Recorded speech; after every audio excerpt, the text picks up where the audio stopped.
ADGP S. ശ്രീജിത്തിനെ DGP-ആക്കിയതിനെതിരെ രൂക്ഷ വിമർശനവുമായി സമസ്ത. നിയമവാഴ്ച ഉറപ്പാക്കേണ്ട സർക്കാർ തന്നെ നിയമങ്ങളെയും മാനദണ്ഡങ്ങളെയും നോക്കുകുത്തിയാക്കിയെന്ന വിമർശനം. ആരോപണങ്ങൾ നേരിടുന്ന വ്യക്തിയെ DGP-ആക്കാനുള്ള വ്യഗ്രത ചോദ്യം ചെയ്യുകയാണ് സമസ്ത മുഖപത്രമായ സുപ്രഭാതത്തിന്റെ എഡിറ്റോറിയൽ. ADGP S. ശ്രീജിത്തിനെ DGP-ആക്കി ഉയർത്താനുള്ള UDF സർക്കാരിന്റെ തിടുക്കത്തിന് നേരെയാണ് സമസ്തയുടെ രൂക്ഷ വിമർശനം. ശ്രീജിത്തിനെ DGP-ആക്കാനുള്ള തിടുക്കത്തിനെതിരെ ഹൈക്കോടതി താക്കീതായി നിന്നത് ഓർമ്മപ്പെടുത്തലാണെന്ന് സമസ്ത പറയുന്നു. ആരോപണങ്ങൾ നേരിടുന്ന ഉദ്യോഗസ്ഥന് വിജിലൻസ് ക്ലിയറൻസ് ഇല്ലാതെ സ്ഥാനക്കയറ്റം നൽകിയത് ചോദ്യം ചെയ്യുകയാണ് സമസ്ത. അധികാരത്തിലേറി 3 മാസം തികയും മുമ്പ് സർക്കാരിന് നീതിപീഠത്തിൽ നിന്ന് പഴി കേൾക്കേണ്ടി വന്നെന്നും സമസ്ത ഓർമ്മപ്പെടുത്തുന്നു.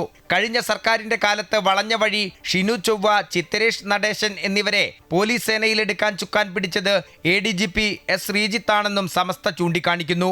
സർവീസ് ബുക്കിൽ പലതവണ ചുവപ്പ് വര വീണ ഉദ്യോഗസ്ഥനെ പൊതിഞ്ഞു കാക്കാനുള്ള UDF സർക്കാരിന്റെ വ്യഗ്രത കേരളീയ പൊതുസമൂഹം അംഗീകരിച്ചു തരുമോ എന്നാണ് സമസ്ത ചോദിക്കുന്നത്.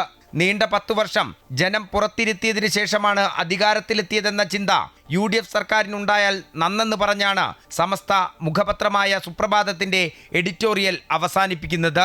അമൃത ന്യൂസ്, കോഴിക്കോട്.